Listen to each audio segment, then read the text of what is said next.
Israel says it will agree to release hunger striker Mohammed Allan immediately if medical examinations show that he is suffering from irreversible damage. Another day of violence in Turkey. 8 Turkish soldiers are killed in a bomb attack blamed on Kurdish militants in the southeast, while 2 assailants are detained after a shooting in Istanbul.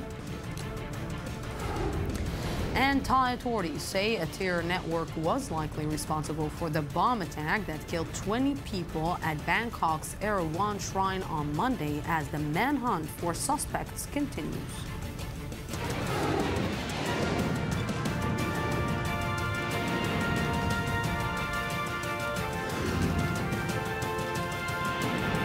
The News Today with Lucy Aharish.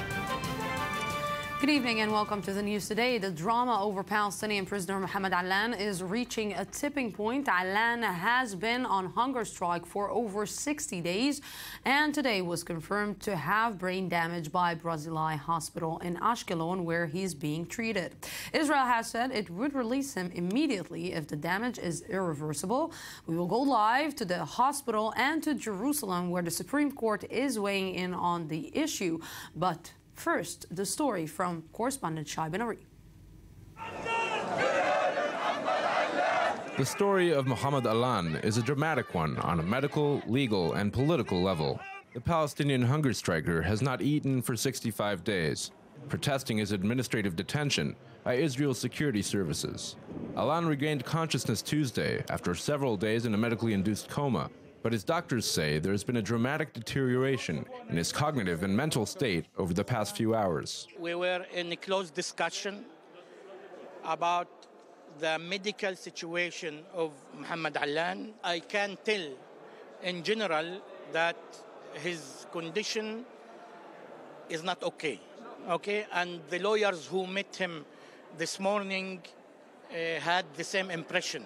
In a High Court of Justice hearing Wednesday, state attorneys said that if an MRI examination reveals irreversible damages occurred to Mr. Allan's health, it will agree to his immediate release. Earlier, in something of an attempt at compromise, the state had offered to release Allan in November of this year, effectively meaning he would spend a year in administrative detention without trial. His lawyers, however, made clear this offer was unacceptable to them and continued to demand his immediate release. He is in no condition to impose any security threat on the state of Israel or on any individual in the state of Israel, and therefore he must be released now. We will not withdraw from this immediate demand, nor will we now compromise due to his medical situation. He's not a security threat and he must release now. Allan and his representatives had previously rejected an offer to be released into exile abroad for a period of 4 years. He was arrested and placed in administrative detention last November at the request of the Shin Bet Internal Security Service, who cited intelligence suggesting Allan was in contact with Islamic Jihad members for the purpose of carrying out terrorist attacks. Alia Bakrak was at the court today. He is the chairman of a bereaved parents forum. His son Ahad was killed in a terror attack in 1995. This man is a danger to the public. Freeing him because he is in ill health would be a bad joke and make a mockery of the rule of law. It's like a man murdering his parents and then asking for leniency because he's an orphan. That's what's happening here. If this man wishes to die, his wishes must be respected and he should be allowed to fulfill them quietly. It's not a reason to endanger other Israeli citizens. The High Court of Justice will reconvene once the results of the medical examinations are clear to decide the fate of Mohammed Allan. And with me right now here in the studio, Senior Middle East Analyst Avi Ishaq. Good evening. Thank you very much for joining. Good evening, Lucy. Let's try to put a profile to Mohammed Allan, because everybody is criticizing and everybody's talking about the hunger striker who is about to die, and Israel will be doomed because if something will happen to him, who is he? Well, first of all, we have to start with what he's claiming and what his organization is claiming, meaning that he's part of the Islamic Jihad. That's not a secret. I mean, it's not a kind of an innocent man that just walked in the street and suddenly the Israeli Shin Bet decided to put him in administrative arrest. This is not the case. The Islamic Jihad recognizes him as a member of the organization. He himself recognizes him as a member of the organization. And I'll tell you more than that. In the last month, Mohammed Allan came closer to the ideology of the Salafi Khalafiyya Jihadiyya, meaning to the ones that we know as ISIS or whatever you want to call them. So it's not like some kind of We're not talking about an angel. No, it's definitely not an angel. This is definitely not the definition of an angel. Right. Okay, so if we're talking about somebody who's definitely not the definition of an angel, something happens to him, and maybe he will have irreversible brain damage. What are the consequences that Israel is facing? I'm not sure that Israel is going to face any consequences. I mean, you know, you're asking me the million-dollar question, what will happen if? And we don't know that. A prophecy was given to the fools, and you're asking me to be a fool, and that's okay. I think that following the last few days in the West Bank, in Gaza Strip, I must say that I didn't see thousands of people walking in the streets. I was yesterday in Ramallah. I didn't see anything. I mean, the biggest demonstration was in Bethlehem a week ago, if I'm not wrong, with 300 people, not more than that. There were bigger demonstrations inside Israel with all the Knesset members that felt that they have this photo op to run to Explain to me this point. How come the Israeli Arab members are going to the hospital, talking on his behalf? We're talking about a terrorist. We're talking about a person who is part of the Islamic Jihad. These are members of the Israeli Knesset. Why they are there, and for example, not somebody from the Palestinian Authority? Well, I don't know if the Palestinian Authority can send someone over there, and I'm sure that the Palestinian Authority won't send too fast someone of their own to represent an Islamic Jihad member. But even sending, they're not even talking about this. They are talking, you know, especially the prisoners' office, the Ministry of Prisoners in the Palestinian Authority, they do talk about him. But then again, you don't see the people in the street. You don't see the Palestinian Authority doing some radical measures in order to stop this or to change Israel's decision. More than that, I think that bottom line, the Knesset, the Israeli Arab Knesset members are politicians. They're looking for the camera. They're looking for the photo op. And this is why they went to the hospital. They want the camera to show them. They believe that if they will represent this man, this Islamic Jihad member, that will bring them more votes in the next elections to come. I doubt that. Unbelievable. Let's go live to Yoav Borowitz at the Israeli Supreme Court in Jerusalem. Good evening, Yoav. Thank you very much for joining me. So today the Supreme Court took a decision, and what it is exactly?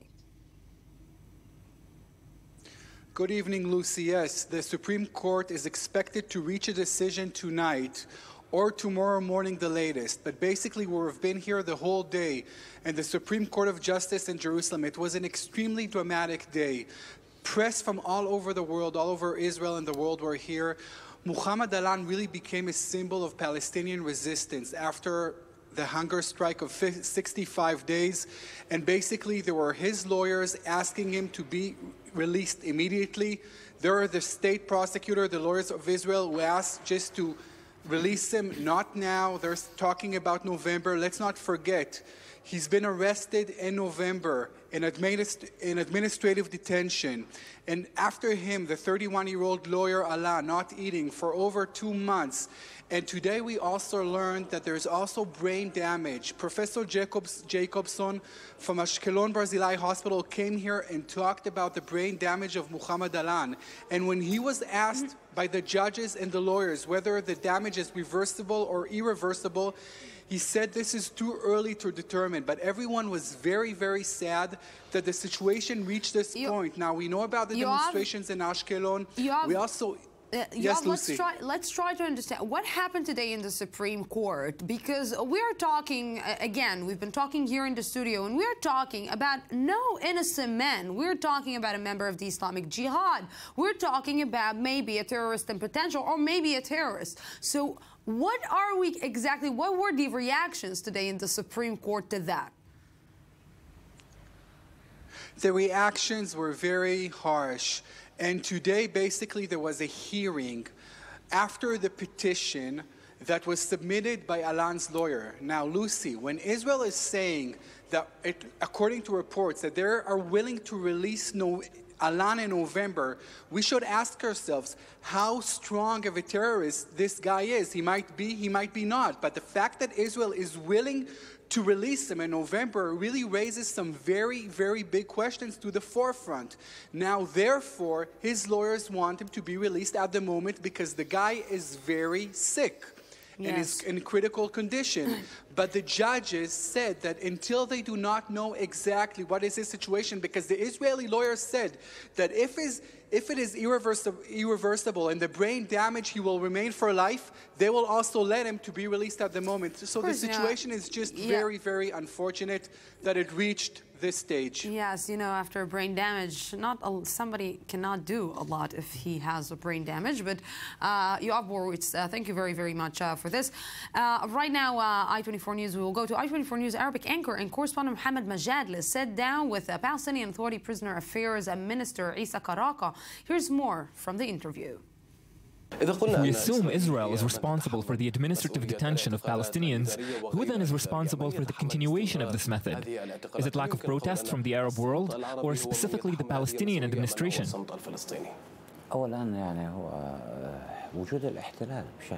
The primary responsibility falls to the occupation.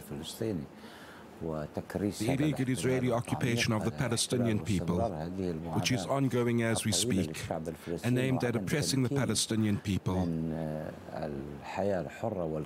and preventing them from the rights to freedom and a state of their own.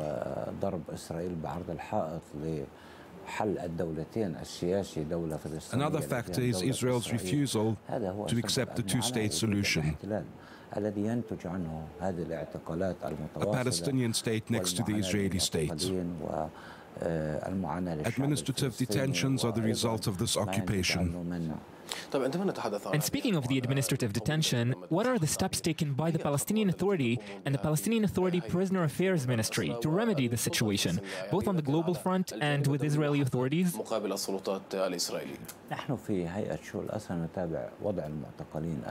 Palestinian Authority Prisoner Affairs Ministry follows the state of those held in administrative detention on a continuous basis.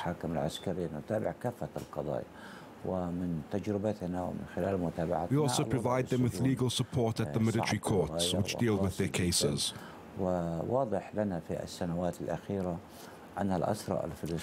are currently following several of these cases. We can determine, based on our findings, that the treatment in custody is grave and often cruel. And it's become clear to us over the past few years that Palestinians in administrative detention have become targets of the Israeli government, a political target. There is a political decision to deprive them of their rights. This is why cases of administrative detention have increased as much as they have recently, to the point where dealing with them has become an almost impossible task. Let us now elaborate on Palestinian prisoner Mohammed Allan specifically, who's under administrative detention in Israel. What do you presume is Israel's goal in this case?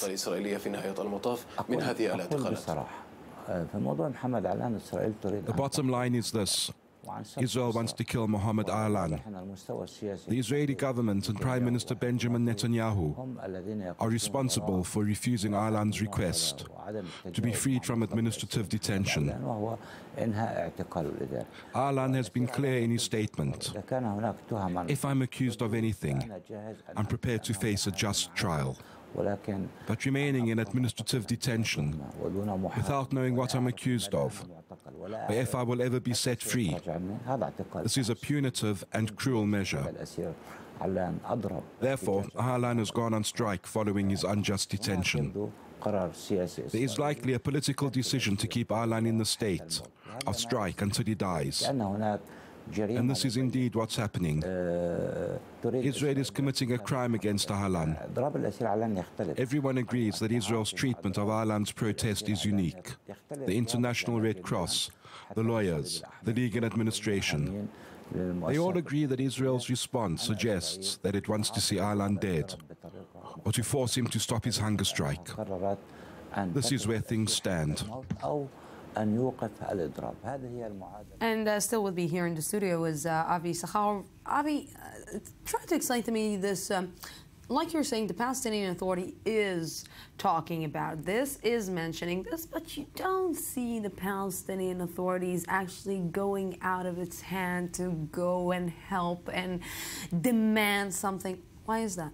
let's be honest, the Palestinian Authority wouldn't go to a war against Israel because of an Islamic Jihad member. The opposite, I would say that if Mohammed Allan wouldn't have been arrested by the Israeli authorities, probably the Palestinian Authority, the Palestinian security forces would have arrested him earlier, sooner or later.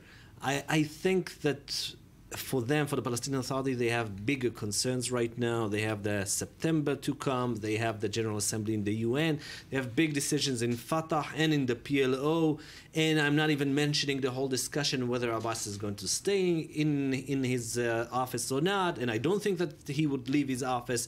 But they are focusing right now on Fatah and the PLO, not on Islamic Jihad members.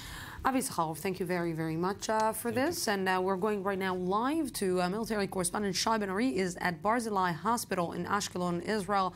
Good evening, Shai. Thank you very much for joining me. So what was the situation today in Barzilai, Ashkelon, that started in the morning by saying that they are pretty optimistic about the situation of Allan, and it deteriorated during the day?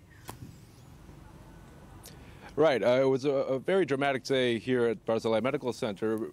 Yesterday already, Mohammed Allan regained consciousness after a few days in a medically induced coma. And it was expected that perhaps they would be able to communicate with him today, but that appeared not to be the case. There was, in fact, a deterioration, a pretty dramatic one over the course of the day, over the past few hours. And in fact, Dr. Chezi Levy, who is the director of the medical center here, spoke to reporters on the scene a little while ago, and he told them that from what he was able to discern and the doctors here, there is significant brain damage to Mohammed Allan. He had a lot of trouble communicating with his doctors. He was incoherent. He was staring in different directions. Levy was not able to say if the damage was reversible or not. That is a very important, let's say, characteristic or condition, of course, because that is a condition that the Israeli state has set for Mohammed Allan's immediate release. So it is unclear if that damage is irreversible or not, and it appears that more medical examinations will be needed to determine that. But there is still brain damage. That is certain at this point, apparently because of a lack of vitamin B1 to the brain. Yes, Shai Ben-Ari, thank you very, very much for this. And we're going to Turkey. Turkey is experiencing much internal unrest over its conflict with the Kurdistan Workers' Party, which Ankara has stepped up with an air campaign. The country's southeast has seen clashes between soldiers and Kurdish militants, with another deadly attack today. And meanwhile, the capital is on the edge with early elections all but certain. Elia Khumberg has more. 8 Turkish soldiers were killed Wednesday in a bomb attack in their vehicle in southeast Turkey. They died when a remote-controlled explosive device laid by militants on a road in the Silvan district was detonated. The Turkish army blames the Kurdistan Workers' Party, the PKK, as responsible for the attack, and if it is indeed so, it is the single most deadly attack carried out by the PKK since the Turkish government began its major anti-terror campaign against the Kurdish militants last month. Also today, the Turkish police arrested 2 gunmen in Istanbul after reports of explosions and gunfire near the entrance to one of the city's major tourist attractions and the home to the Turkish Prime Minister's offices, the Dolmabahce Palace. At least 1 policeman was slightly injured. But Turkey's problems do not stop there, as the attempts to form the next government have officially failed, and the country is now heading for elections. There is no way those who turn politics into a school theater could understand the problems of this country and find solutions. I feel very disappointed for my country and for my people. If you have a claim, here is your chance to prove it. We are heading rapidly towards an election. The Turkish Prime Minister Ahmet Davutoglu formally ended attempts to form the next government on Tuesday after weeks of coalition talks failed. The Turkish leader has been trying to find a junior coalition partner since the AK party lost its parliamentary majority in the elections in June, leaving it unable to govern alone for the first time since it came to power in 2002. And with me right now in Turkey, Laura Wales. Good evening. Thank you very much for joining me, Laura. Good evening. Thank you. So, okay, where are things standing today? Well, it's been a really turbulent day. As you know, 8 soldiers, they died. They believe it was a PKK bomb attack on their car. So this is a terrible news. In Kurdish press, there's actually another report that perhaps 12 soldiers were killed in clashes with the PKK. And then there were the armed gunmen in Istanbul that were apprehended outside of the Dolmabahce Palace. They actually had attacked a small police stand, which is there, and then they ran towards Taksim and were caught near the German consulate in Istanbul. So, you know, it's just been a really difficult day. And with the elections now looming in the fall, Erdogan, the president, he has come out and he has said that they're marching towards these elections. But even 2 weeks ago, he said that he was going to stop all the bloodshed. This just isn't happening. So we'll just have to see. Laura, you know, exactly. How can you actually manage a campaign, an election campaign, to make the people understand, to bring the people to vote for you again when the country is in such a chaos? I think what the AK Party is going to try to do is they're going to say, we're the only ones that can actually bring you security. So this is what happens when you don't vote for us and we don't get a majority. Although AK Party is in control and President Erdogan in particular is in charge now of this caretaker government, and it's filled only with AK Party officials. There are no other party officials in this caretaker government. But there's another view, and certainly people that don't vote for the AK Party feel that actually AK Party is now in charge and they're not securing the country. They're not trying to cooperate or compromise a little bit with the PKK because it's so important right now to so many Turks that this bloodshed end, the insecurity. Again, the Turkish lira also, it's an all-time record low. Yes. It's almost 3 lira per, $1. And then the Istanbul exchange, the stock exchange, that per dollar levels is at a 2005 level. So it's just the economy is doing poorly and the security is on everyone's mind. Oh, and he wants to win the elections. This is being actually pretty secure with yourself. Laura Wales, thank you very, very much for this. Thank you. Thank you. Though the U.S. Capitol may seem calm during the August heat, Washington is abuzz over the September 17th deadline for Congress to weigh in on the Iran nuclear deal. And as diplomatic correspondent Eli Ochenberg explains, the deal is also having its effects in Russia. Ties between Moscow and Tehran are getting even closer as the much talked about S-300 deal seems to be at its final stage. According to Russian Deputy Foreign Minister Mikhail Bogdanov, an agreement has been reached over the delivery of probably 4 S-300 long-range surface-to-air missile systems, with only some technical issues left to be clarified.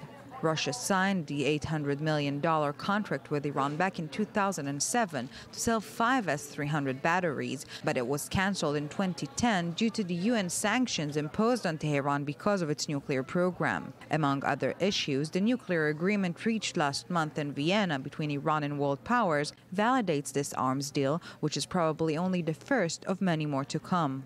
In the meantime, in Washington, the clock ticks rapidly towards the September 17 deadline, when U.S. Congress will have to decide whether to approve or reject the nuclear deal with Tehran.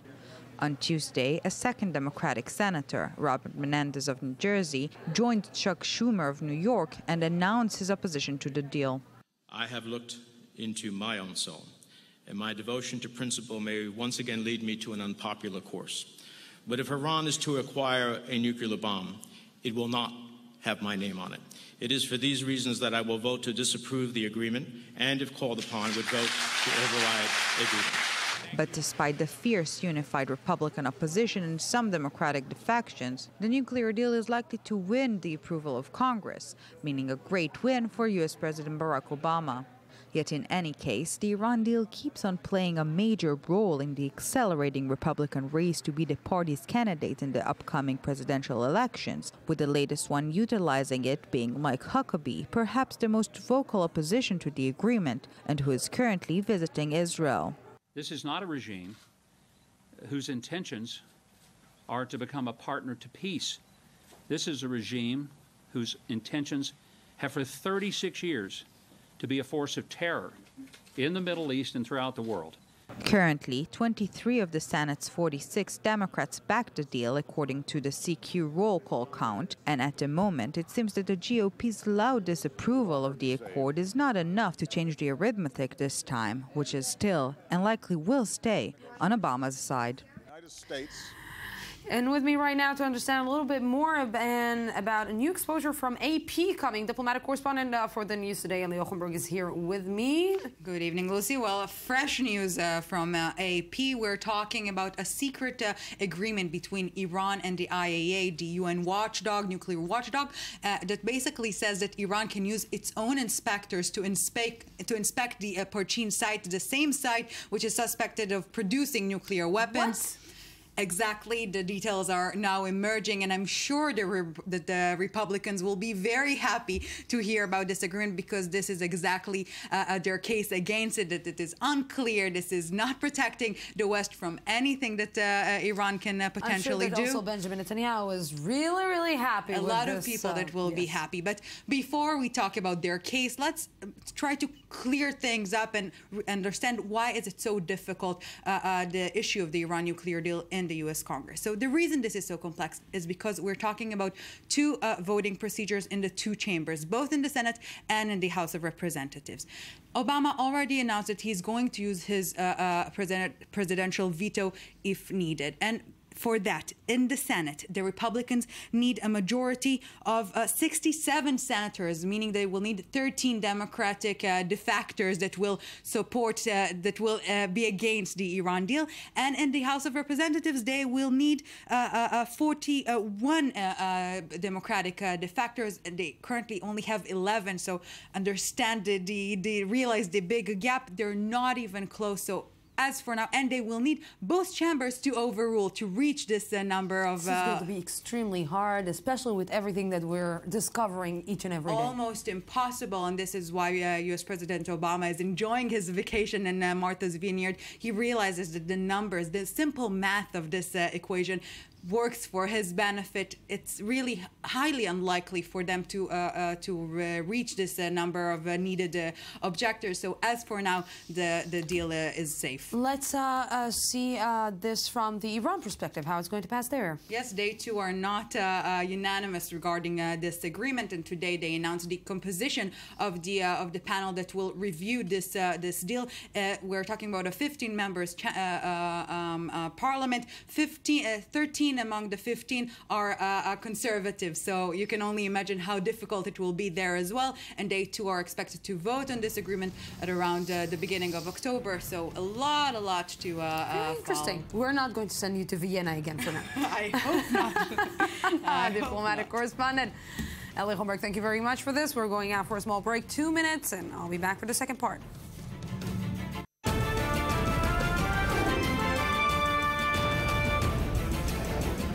An Israeli hospital says Palestinian prisoner on hunger strike Mohammed Allan has brain damage. Israel has agreed to release him immediately only if medical examinations show the damage is irreversible.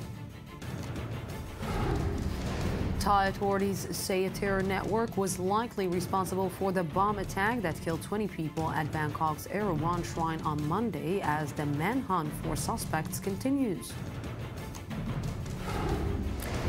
And on his trip to Israel and the West Bank, I-24 News sits down with Republican presidential candidate Mike Huckabee on the campaign and the issues.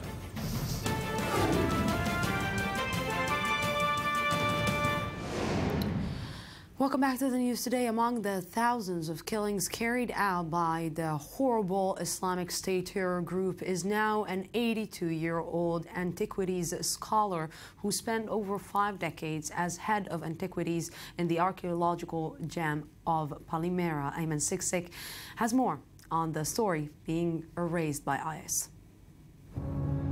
Palmyra, the ancient Semitic city in the Syrian desert, is now the final resting place of the man who devoted his life to preserving its archaeological fortunes.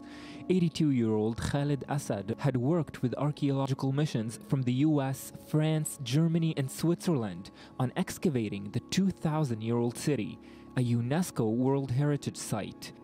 But his lifelong mission of preserving the history of Palmyra became a race against time when the city was overrun by IS. The jihadist group, which sees the historic artifacts in the city as an offense to its understanding of Islam, claimed Assad was preserving, quote, false idols. His established reputation in the field made him a target. Images posted online Wednesday showed the decapitated body of Khalid Assad, proof that the group had realized its threats. Assad's family members say he had been held and interrogated by IS for at least a month before his execution. Assad apparently refused to reveal to his ISIS captors where valuable artifacts had been moved for safekeeping. According to the Syrian Antiquities and Museums Authority, looters have broken into tombs and Roman temples in the ancient city, looking to steal the antiquities. Meanwhile, the Syrian army has been attacking IS in Palmyra from 3 directions since early July to try to force the militants to retreat. But advances have been slow and inconsistent, and in late July, the IS released a video showing 25 Syrian soldiers being executed by teenagers in the ancient amphitheater in the city. Syrian President Bashar al-Assad announced that same week that the Syrian army lacks human resources but will continue fighting to free Palmyra, a prospect that comes too late for at least one man, whose killing is now part of the history he spent his life preserving. Unbelievable. With me right now, Senior Middle East Analyst Ali Waqid. Good evening. Thank you very much for joining me.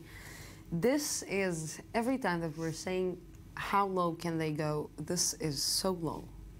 This is a very sad story, Lucy. Unfortunately, it is one more sad story from thousands of sad stories in Syria that are touching the life of people and the historical heritages in which Syria is well known and very rich. I think that this showed that this is, like some Americans said, this is a kind of war of civilizations, but not between the Muslim world and the West, but absolutely between the Islamic State and the West. I think that in the last weeks, some of those in the Western community was maybe enjoying to think that the Islamic State can be part of the new geopolitical arrangement in the region, understand that this is presenting a serious threat not only to Syria and Iraq, but to humanity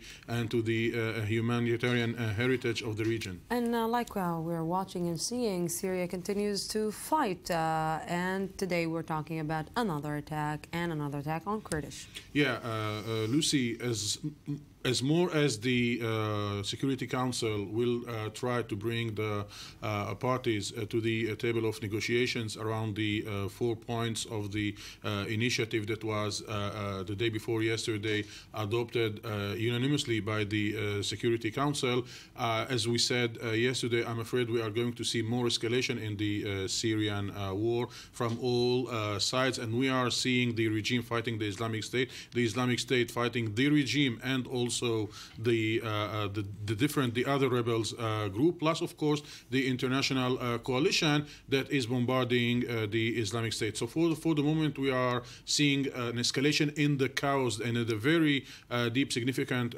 chaos of Syria. The question that by September, when this initiative will be launched, how much hope will remain in the hearts of the Syrian people, and how deep will be gone the tragedy of the Syrian people. You know, we've been talking a lot about certain opposition, let's say, sides to this conflict. Where are they standing now, and who are they now?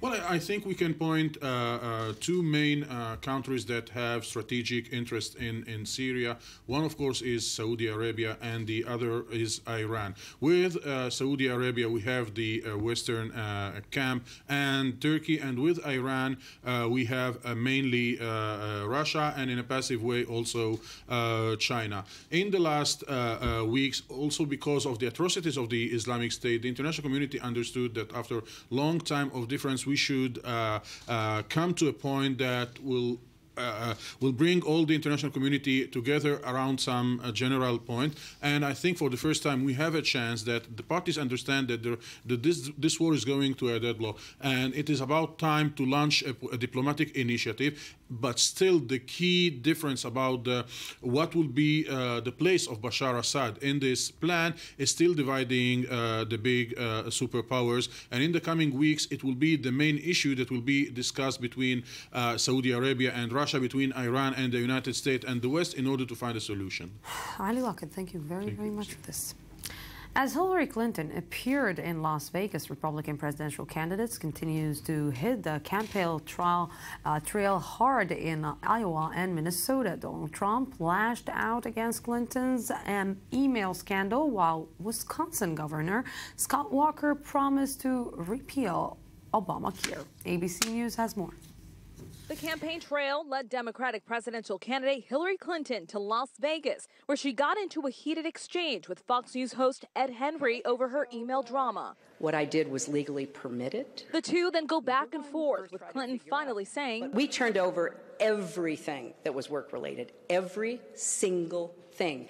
Personal stuff, we did not. I had no obligation to do so and did not." Clinton then throws her hands up and walks away, appearing exasperated. Mr. Trump, GOP frontrunner Donald Trump, may be off the trail today, but still got an attack out against Clinton. Trump posting a video on Instagram attacking Clinton, using her own words, while clips of Benghazi. It doesn't matter. Front page stories about her email drama. What difference at this point does it make? Flash on screen. Meantime, another busy yet rainy day at the Iowa State Fair. Republican presidential candidate Marco Rubio taking note of the weather. Maybe even some lightning later. GOP presidential rival Scott Walker was in Minnesota, outlining his first major policy initiative of the presidential campaign, saying he will repeal President Obama's health care law and replace it with his own plan.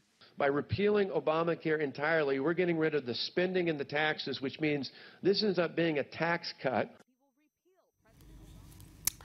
And during his trip to Israel and the West Bank, I-24 News correspondent Tal Shalev sat down with Republican presidential candidate Mike Huckabee. Here's some of what he had to say on candidates' traditional visits to Israel and abortion. You know, I didn't come here because of polling information. A lot of Republicans most likely will show up and make their obligatory visit to Israel. That's fine. But for me, this is one of dozens and dozens of visits that I've made over 42 years. I was here 3 times last year. I've been here twice this year. So I don't think anybody who knows me and my record and relationship with Israel thinks that Mike Huckabee showing up in Israel to come over and check the box and wave at the Israelis and say, yes, I support Israel. I expect you'll see Republicans do that, but when they can demonstrate that they have had the depth of relationship that I've had, then maybe they can have that same credibility.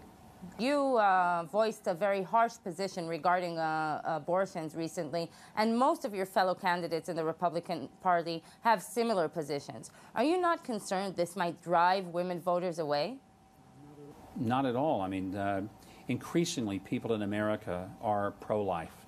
Over the past few years, the interesting fact is more Americans identify as pro-life than not, and because younger women are more pro-life than their mothers and grandmothers. And science has had a lot to do with that. The sonograms, the fact that we know more about the origins of life because of DNA, and when a person really has that imprint of who they are.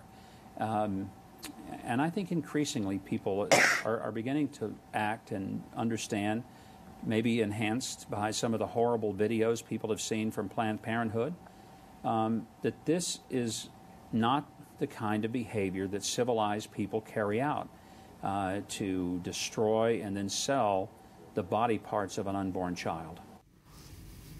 And the investigation over the Bangkok shrine bombing that killed 20 people is in full swing and has expanded. A Thai court today issued an arrest warrant for an unnamed foreign man. As police say, 2 other men captured on video are also suspects. War Shapira has the latest.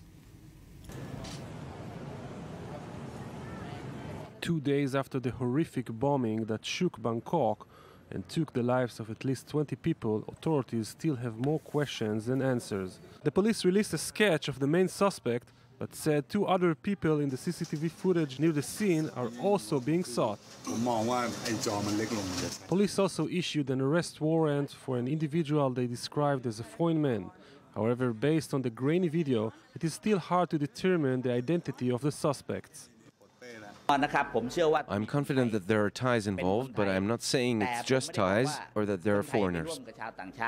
The Erawan shrine was reopened Wednesday morning after it was erratically sealed off after the blast. Nevertheless, 400 schools near the shrine remained closed.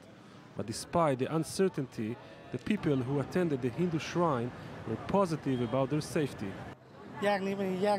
So many bad things happened in this intersection, but I believe a one shrine will protect everybody to get through this. Thai Prime Minister Prayut Chan-o-cha described this incident as the worst terror attack on Thai soil. Many are now concerned about the tourism industry in the country, as nearly half of the dead were foreigners. Thailand, which has known many conflicts in the past, may now be facing another threat and entering the notorious list of terror-stricken countries. And with me right now here in the studio is defense and government analyst Amir Oren. Good evening. Thank you very much for joining. Evening, Lucy. So we're talking about a chain of a terror organization that is right now living in Bangkok, and we haven't known about this before? Not only have we not known about it, but even the Thai authorities. And it's interesting because when you look at the surveillance camera pictures, you see the perpetrator holding a cell phone, which meant not only that he was in touch with someone, but that if you have a sophisticated police investigation, you can find everyone who was in touch with everyone in this particular spot, and you can get to the other party, the guy who he talked to, and you can get those pictures to every airport, every rail station, every place where people might see it, and with sophisticated equipment, you can now find very quickly those people. You are pushing the word sophisticated, which means that they don't have sophisticated measures to actually catch this guy? No, not necessarily. First of all, Bangkok, as you know, has many tourists and many shopping malls, and they are protected. And if you remember Dubai and the alleged Mossad assassination 5 years ago,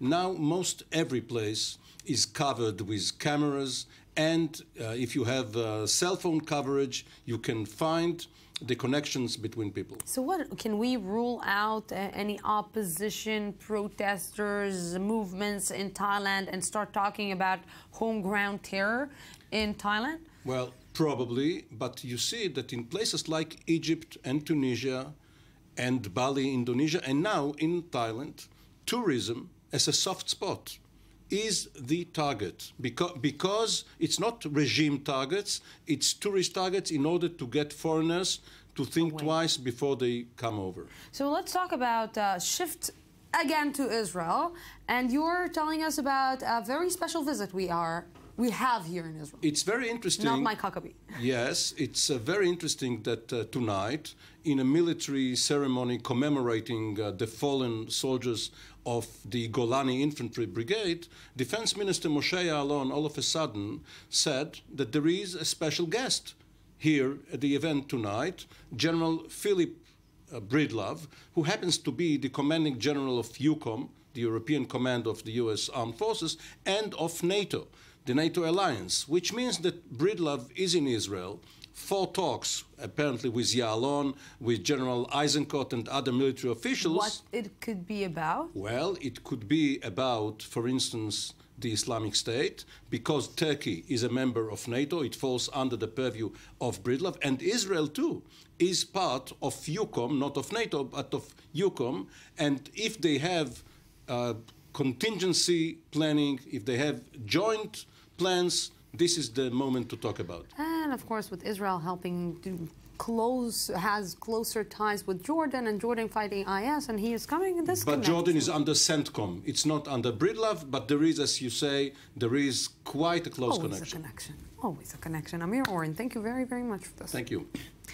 And just right now, we're still in Israel. Supreme Court a few minutes ago canceled the administrative detention of Mohammed Allan. He will remain in intensive care due to his hunger strike. And of course, we will continue updating you about this specific issue.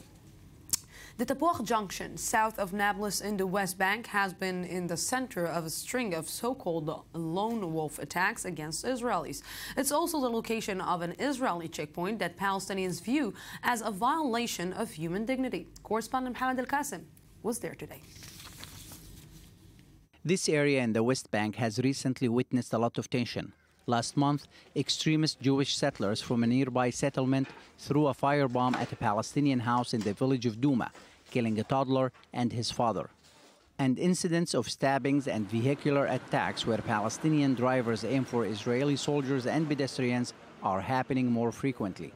This week, Israeli soldiers shot 2 Palestinians at Za'atara military checkpoint in the West Bank, killing one and injuring the other. Atif Sarhan, Chief Superintendent of the Border Police Regiment, says that a Palestinian youth stabbed one of his soldiers before he was shot dead. There is no way that a police soldier goes on a mission without knowing what to do in case of an attack, specifically about the rules of opening fire when he has to neutralize or kill the terrorist. Palestinian activists consider Israeli checkpoints like this one a violation of human dignity, limiting the freedom of movement and work for Palestinians. Bashar Karyuti, the coordinator for a grassroots movement south of Nablus, passes through Za'atara every day. Palestinians, when they go through these checkpoints, they go through fear and trauma. This checkpoint is a death checkpoint. It's a terrorist checkpoint. When a Palestinian goes through this checkpoint, he fears he will be shot or hit or insulted by settlers. Bashar adds that the danger lies in the details of Palestinians shot dead at these checkpoints, which he says are fabricated by Israeli army. There are 8 incidents of killing of unarmed Palestinian citizens who pass through there to work or to other cities.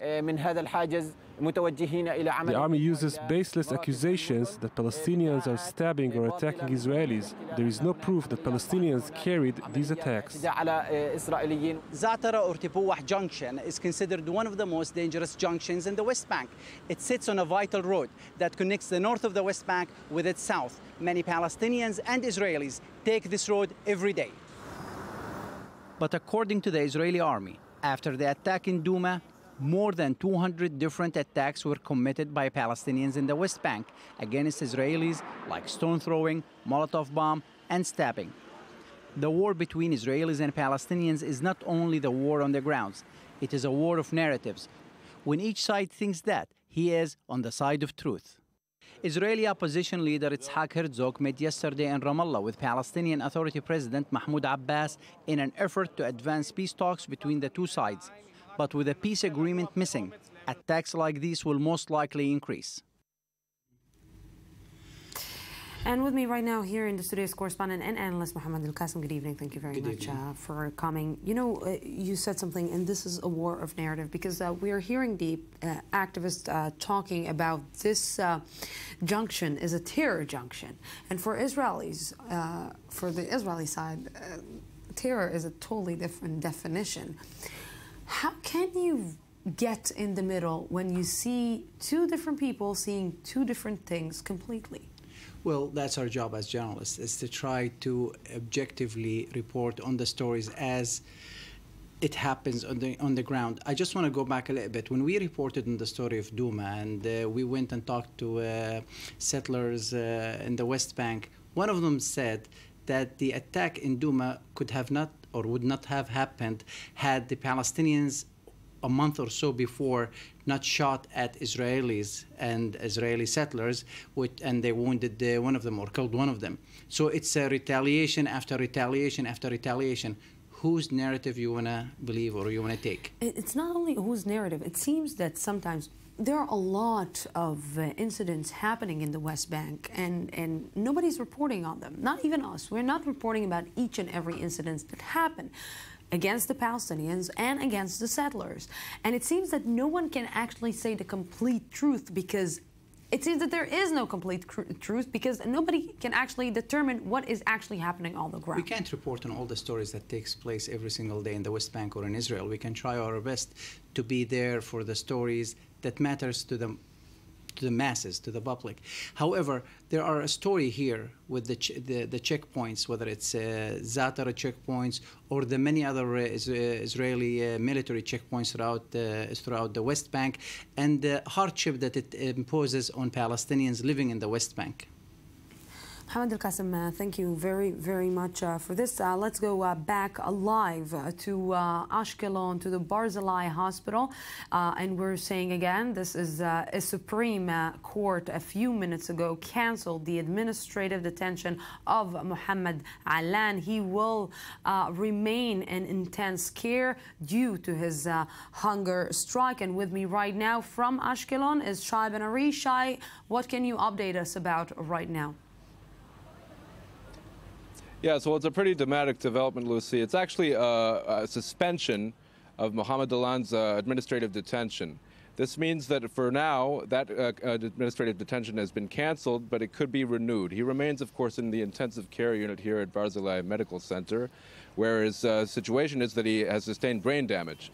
It is currently unclear if that damage is reversible or not. And if it becomes clear later on that it is reversible, it could be very well that that the administrative detention will be reinstalled. We'll have to see, but that is what you can understand from the High Court decision this evening, High Court of Justice decision to suspend Mohammed Allan's administrative detention for now. Yes, Jaffa Aharish, thank you very, very much for this. And in a different note, it's being called the biggest breakthrough in women's sexual health since the advent of the pill. The US FDA has approved the first drug to treat low sexual desire in women, dubbed the female Viagra, but it isn't coming without warnings. Ori Shapira explains. Its medical name is filbenserine, its nickname the Pink Viagra. The American Food and Drug Administration has finally approved this controversial pill that aims to treat low sexual desire in women and moreover to instigate the biggest revolution in sexual health since the birth control pill. That I could go without sex for the rest of my life, that I have zero interest in sex, is humiliating, depressing, and causes great anxiety and distress in both myself and my marriage. These unidentified women testified to the FDA last June after the drug was rejected twice for side effects and lack of effectiveness. The FDA decided to approve the latest version with strict measures in place to ensure patients are fully aware of the risks, which include drowsiness, dizziness, and fainting. But for the potential customers, this news comes as nothing less than a marriage saver. For us, flibanserin is a life-saving, relationship-saving, and life-changing drug. Unlike Viagra, which affects the blood flow to the genitals, filbenserine, to be sold under the name of Adi, works on activating sexual impulses in the brain. This is the first medicine to treat hypoactive sexual desire disorder, which according to the US National Library of Medicine, may affect up to 1/3 of adult women in the US.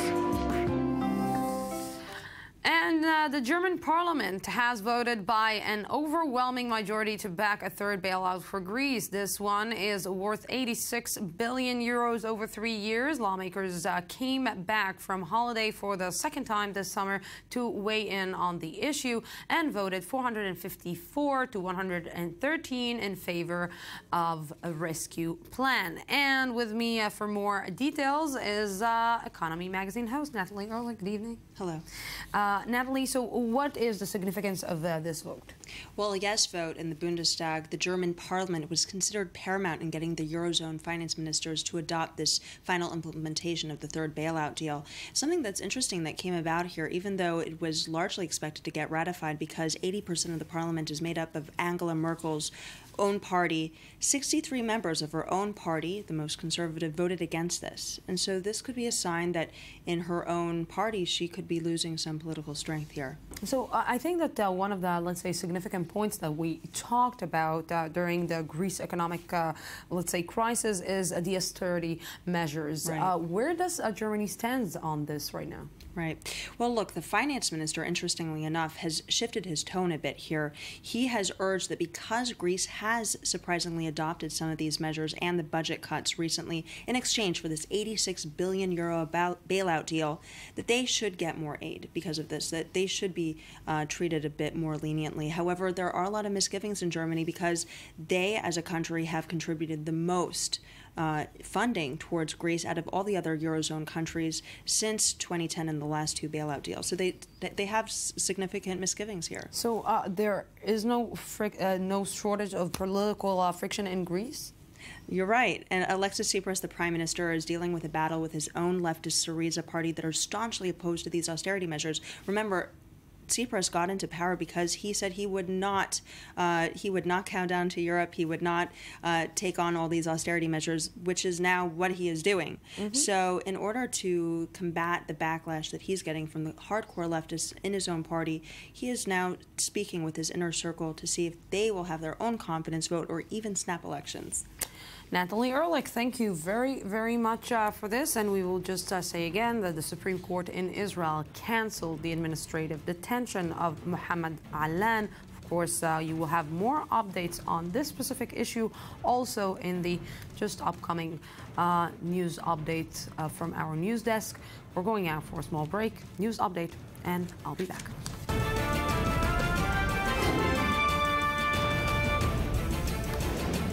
Welcome back to the news today. Lady Liberty, the land of opportunities, the big brother and watchdog of the democratic and the liberal world. These are only few of the phrases to define the United States of America. But is America really that liberal, with strict views on abortion, guns being sold in supermarkets, police brutality against African American, political correctness at its best, one African American president and no woman president yet? This brings us to wonder, is America really liberal, or it's the conservative land of opportunities? To discuss this with me here in the studios, Dov Liman, political analyst and former member of Israeli Parliament Yeshatin Party. Good to be here, Lucy. And also correspondent Ayman Sikzik. Good evening, Lucy. I will start with someone here who spent some time in the United States of America. Is the United States of America that liberal?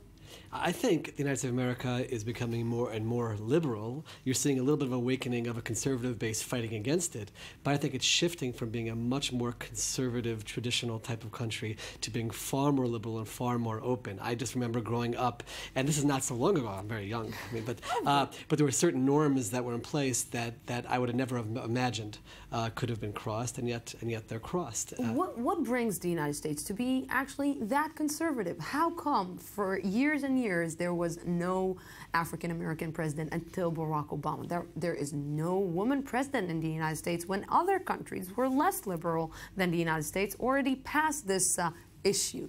You know, even though the United States was founded to be a country for all, the land of the free, it was based on a very European, Caucasian, male-centered society. That was very, very strong. And you know, we talk about separation of church and state, but there was a very conservative with a strong Christian bent to it as well. I think that over time, every group rises up and tries to break through that, and little by little, as that breaks as well, the entire conservative nature breaks, and you're opening yourself up to liberalism. And like I said before, you're going to hear from the right wing here and then because they're going to fight against it, but little by little, coming more and more out of that shell. And with the decision of the Supreme Court this year to legalize or to put it as something of a natural one-sex marriage, this brings the United States maybe to actually be the Lady of Liberty. Well, we have to look at the facts in more the macro level, because some states are still refusing to marry gay couples, even though this was passed.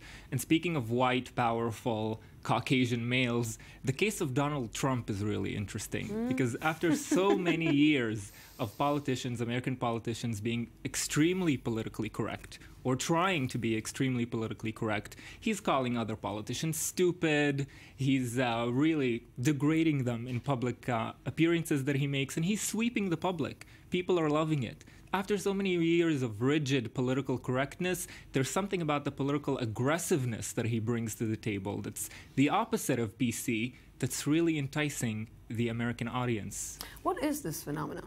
So I think you're 100% correct in that when you're stifled. Listen, I interned in the United States Congress and I served as a member of Knesset.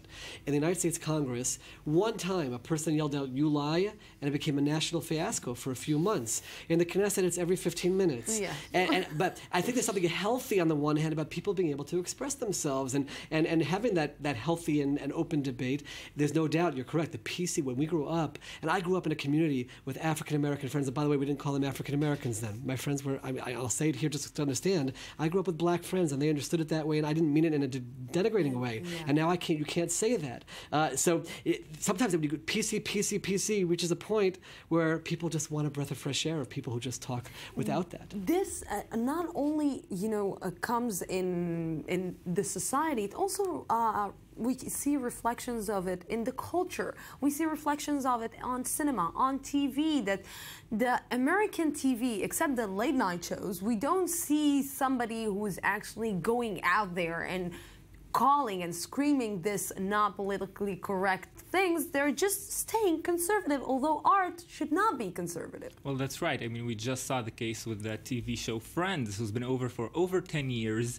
They had an episode where they made a joke about bombs on a plane. This was supposed to be aired 2 weeks after 9/11. The scene was deleted, and they just released it now. That really goes to show you how worried they were about offending people. And this is a big thing, not to offend anyone, God forbid. I think political incorrectness does have a place in American culture. It can occur and it can happen, but it's sidelined. Like, you see shows like The Sopranos, it's on HBO, it's on cable, so it can exist there, not on mainstream television like Friends. What there is in the American society, in Americans, that is so, let's say, uptight. Well, I'm sorry. No, that's okay.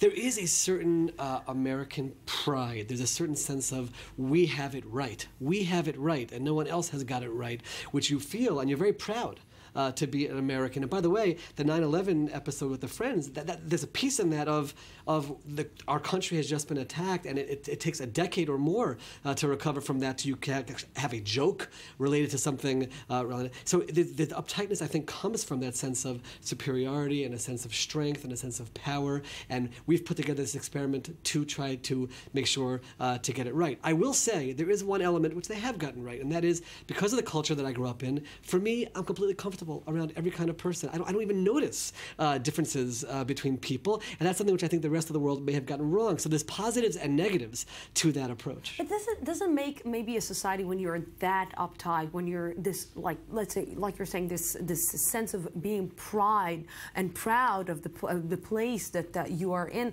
Does it make you a little bit of hypocrite when you're trying to show the world that you are liberal, that everything is okay, that you are educating the world for a better place, and you yourself are not that liberal? Well, it's interesting to look in this respect at the differences between conservative states and liberal states. Conservative states are less religiously diverse, less ethnically diverse. Usually there's a blue-collar population in the workforce.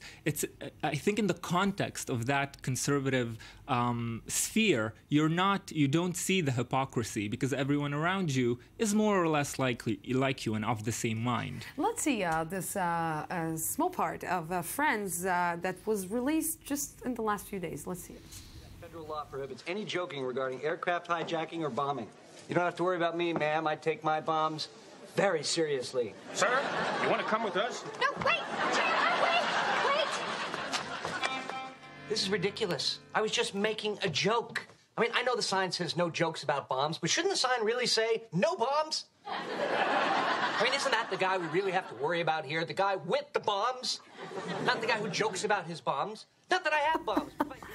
I'm a Friends fanatic, but you know, only these shows that I remember when Friends was out, and Friends and Seinfeld were some kind of a sign of, oh my God, these 5 friends who are having sex with each other, who are like not politically correct at all, who are joking about minorities, who are joking about us being young, who are allowed to do everything. And everyone were like in shock that this is actually happening on TV.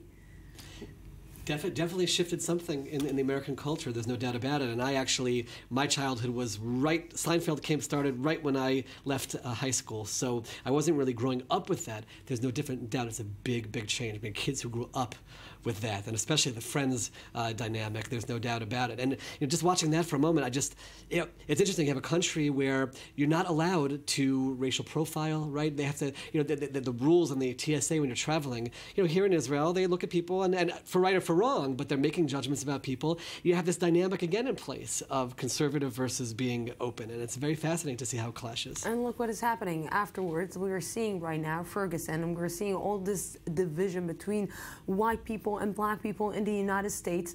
You cannot say the N-word. When the president is saying the N-word, it's like, okay, he is black, so he can say the N-word, but nobody can say the N-word. This is just like going out of, I don't know if control or being over-controlled. Well, yes, and also abortion laws, which you mentioned. There are more and more strict laws in place. Some states, you only can get an abortion, a woman can only get an abortion up to certain amounts of weeks into the pregnancy. In other states, they make you wait before you can have the abortion after you ask for it.